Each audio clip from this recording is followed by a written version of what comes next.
श्री शिवाय नमस्तुभ्यम। ओम नमः शिवाय।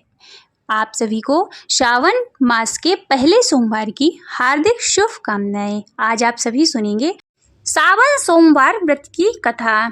एक समय की बात है, अमरपुर नगर में एक धनी साहूकार रहता था। उसके पास धन संपत्ति की कोई कमी नहीं थी। दूर दूर तक उसका व्यापार फैला हुआ था। नगर के सभी लोग उसका सम्मान करते थे, परंतु इतना सब कुछ होते हुए भी वह साहूकार बहुत ही दुखी था, क्योंकि उसे कोई संतान नहीं थी। वह इसी चिंता में दिन रात डूबा रहता था कि उसके बाद उसकी इतनी बड़ी संपत्ति का व्यापार कौन संभालेगा। पुत्र पाने की इच्छा से वह व्यापारी प्रतिदिन सोमवार भगवान शिव की पूजा किया करता था। सायंकाल को व्यापारी शिव मंदिर में जाकर भगवान शिव के सामने घी का दीपक जलाया करता था। उस व्यापारी की भक्ति को देखकर एक दिन माता पार्वती ने भगवान शिव से कहा, हे प्राणनाथ, यह व्यापारी आपका सच्चा भक्त है। कितने दिनों से यह सोमवार का व्रत और पूजा नियमित कर रहा है।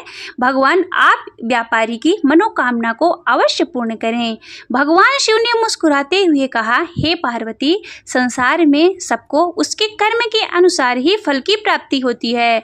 प्राणी जैसा कर्म करते हैं उन्हें वैसा ही फल प्राप्त होता है। उसके बावजूद पार्वती जी नहीं मानी। उन्होंने आग्रह करते हुए कहा, नहीं प्राणनाथ, आप को इस व्यापारी की इच्छा पूरी करनी पड़ेगी। यह आपका अनन्य भक्त है। प्रति सोमवार आपका विधिवत व्रत रखता है और पूजा अर्चना के बाद विधिवत भोग लगाकर एक ही समय भोजन ग्रहण करता है। आपको उसे पुत्र प्राप्ति का वरदान देना होगा।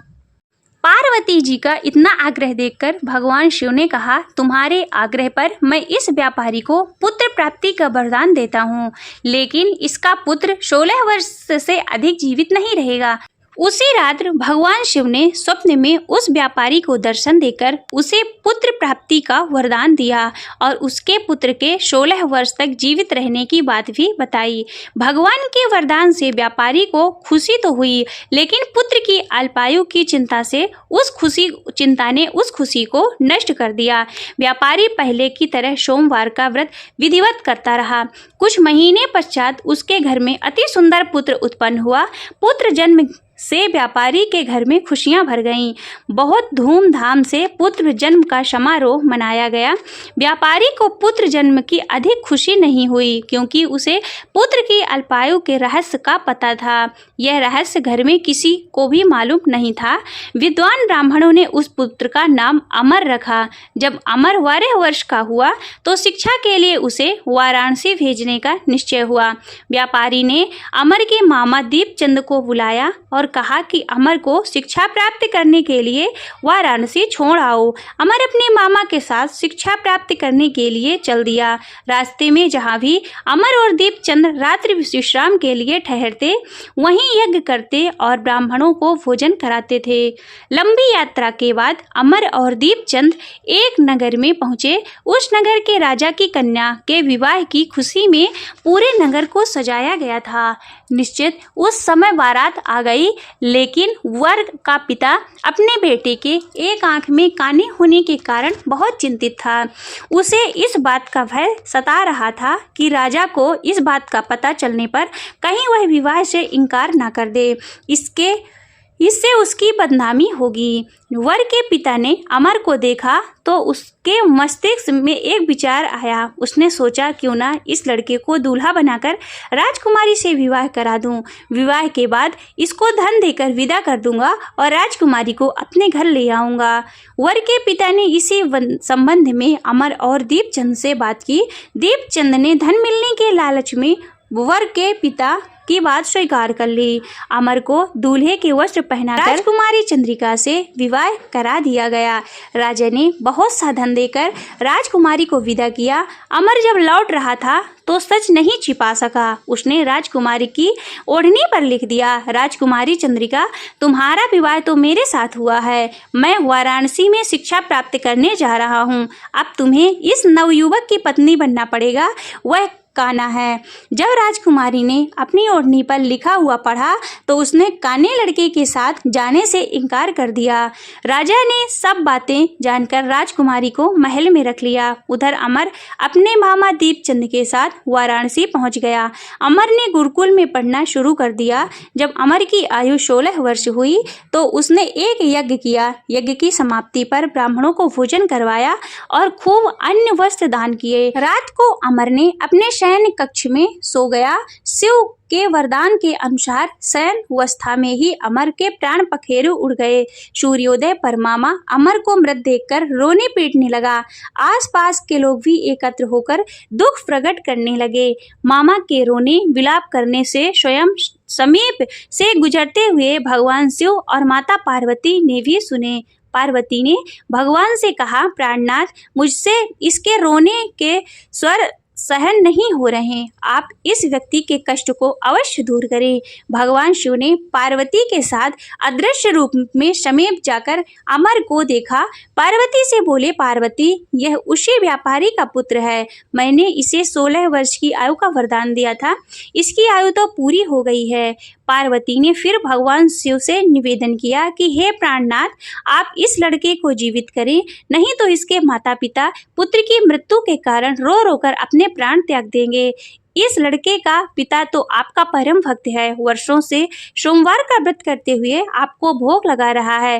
पार्वती जी के आग्रह करने पर भगवान शिव ने उस लड़के को जीवित होने का वरदान दिया और कुछ ही पल में वह जीवित होकर बैठ गया। शिक्षा समाप्त करके अमर मामा के साथ अपने नगर की ओर चल दिया। दोनों चलते हुए उसी नगर में पहुंचे जहां अमर का विवाह हुआ था।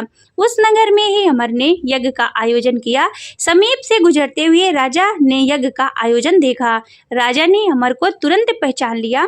यज्ञ समाप्त होने पर राजकुमार अमर और उसके मामा को महल में ले गया और कुछ दिन उसे महल में रखकर बहुत सा धन वस्त्र देकर राजकुमारी के साथ विदा किया। रास्ते में सुरक्षा के लिए राजा ने बहुत से सैनिकों को साथ भेजा। दीपचंद ने नगर में पहुंचते ही एक दूत को घर भेजकर अपने आगमन की सूचना भेजी। अपने बेटे अमर के जीवित वापस लौटने की सूचना से व्यापारी बहुत ही प्रसन्न हुआ। व्यापारी ने अपनी पत्नी के साथ स्वयं को एक कमरे में बंद कर रखा था। भूखे प्यासे रहकर व्यापारी और उसकी पत्नी बेटे की प्रतीक्षा कर रहे थे और उन्होंने प्रतिज्ञा कर रखी थी कि यदि उन्हें अपने बेटे की मृत्यु का समाचार मिला तो वे दोनों अपने प्राण त्याग देंगे। खबर पाकर व्यापारी अपनी पत्नी और मित्रों के साथ नगर के द्वार पर पहुंचा। अपने बेटे के विवाह का समाचार सुनकर पुत्र वधू राजकुमारी चंद्रिका को देखकर उसकी खुशी का ठिकाना ना रहा। उसी रात्रि भगवान शिव ने व्यापारी के स्वप्न में कहा कि हे श्रेष्ठी, मैंने तेरे सोमवार के व्रत करने से और व्रत कथा सुनने से प्रसन्न होकर तेरे पुत्र को लंबी आयु प्रदान की है। व्यापारी बहुत ही प्रसन्न हुआ। सोमवार का व्रत करने से व्यापारी के घर में खुशियां लौट आईं।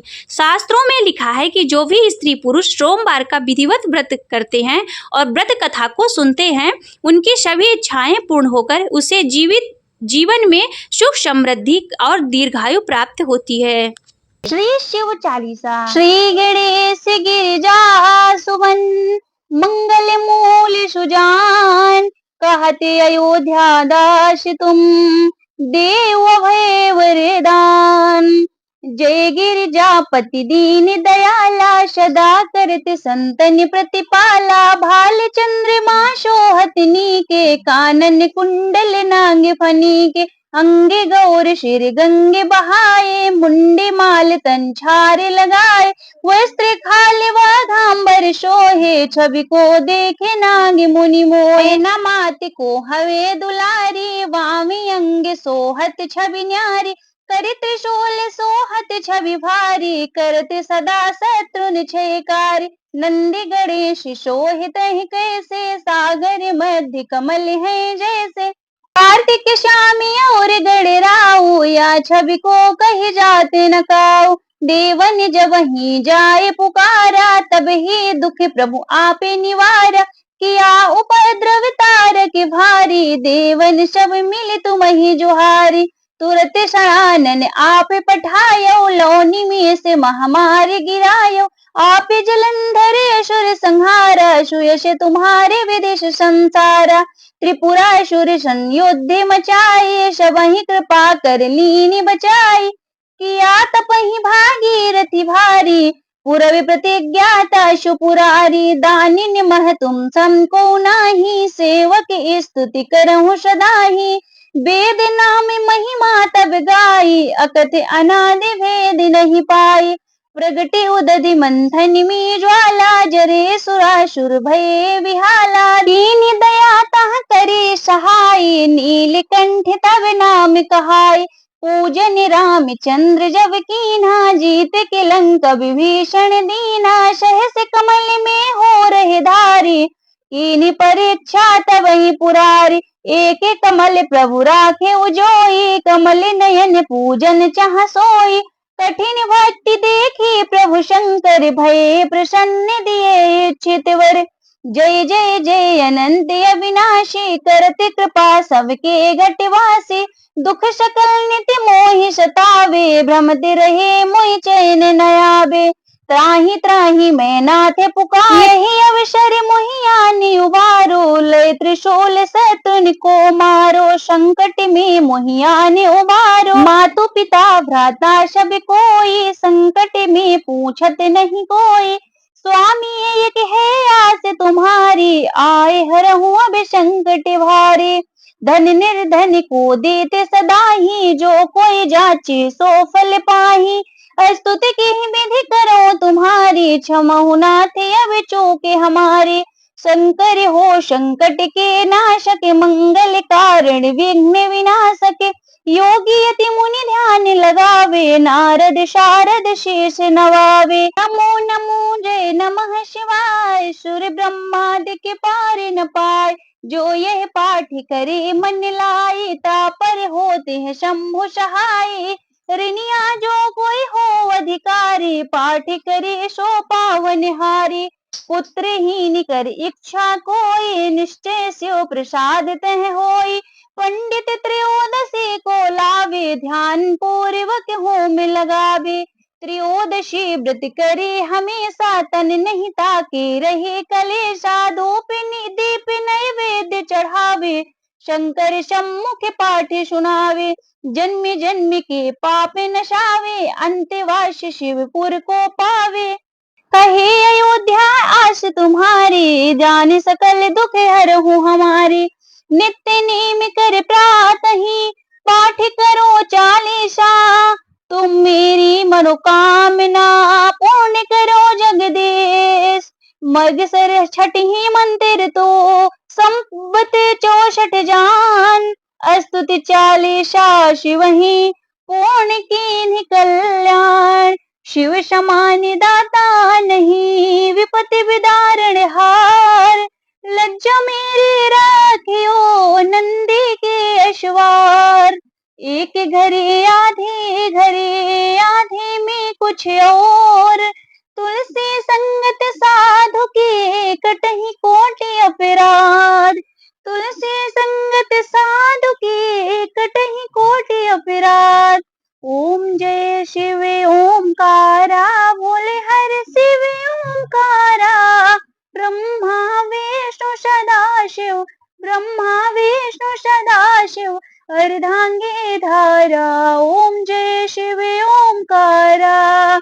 एकानन चतुरानन, पंचानन राजे, भोले पंचानन राजे।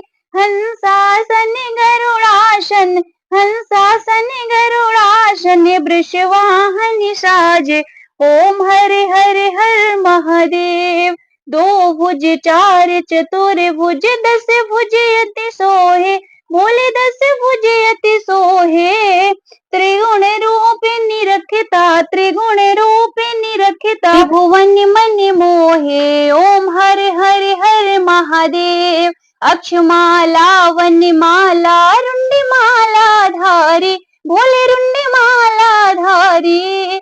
चंदन मृग मद सोहे, चंदन मृग मद सोहे, भाले शशिधारी। ओम हरि हर हर महादेव। श्वेतांबर पीतांबर, बाघांबर अंगे, भोले बागांबर अंगे शनिकादिक गरुड़ादिक शनिकादिक गरुड़ादिक भूतादिक शंगे ओम हरे हरे हर महादेव करके मध्य कमंडल चक्र त्रिशूल धरता भोले चक्र त्रिशूल धरता जग करता जग हरता जग करता जग हरता जग संहार करता ओम हरे हरे हर महादेव ब्रह्मा विष्णु सदा शिव जानते अविवेका भोले जानते अविवेका प्रणवाक्षर के